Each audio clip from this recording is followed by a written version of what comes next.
Nagsimula ng lumayag ang Philippine Sailing Team at sumamba sa 2025 Southeast Asian Games. Kasabay nito muling hinikayat ni sailing coach Ridgely Baladares ang kabataan na subukan ng sport na sailing. May ulat si Bernadette Tinoy.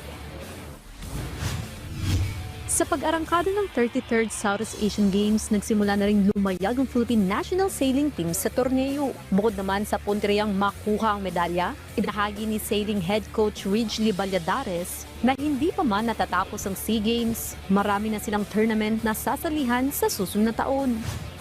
Next year meron tayong Asian Beach Games sa China, March, and then yung Asian Games sa September sa Japan. So yun po yung paghahanda natin. Dahil pausbong pa lang ang popularidad ng sailing bilang sport sa bansa, ilang programa nang naisip ni Ridgely upang mas mapalakas ang grassroots program at makadiskubre ng magagaling na manlalaro sa Pilipinas. Tinatawag ko nga ang I Feel Sailing Program. Ito yung maglalaban-laban na yung representative ng bawat sailing clubs sa grassroots level. So ito na yung breeding ground natin para madagdagan yung performance group natin. Kasi sa ngayon, medyo konti lang talaga yung breeding ground natin para maging performance group.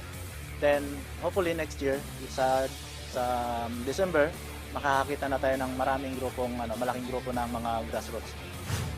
Samantala, bukas ang Philippine Sailing Association o PSA sa lahat ng mga naisubukan na naturang sport mula sa optimist hanggang elite class at sa mga naghahangad maging parte ng pambansang koponan.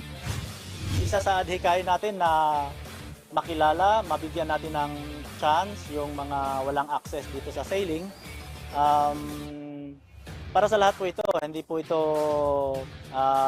inclusive, hindi po ito exclusive para sa lahat. Binibigyan natin ng chance lahat ng mga Pilipino, lalo na sa mga bata. Focus tayo sa grassroots level. Bernadette Tinoy para sa Atletang Pilipino para sa Bagong Pilipinas.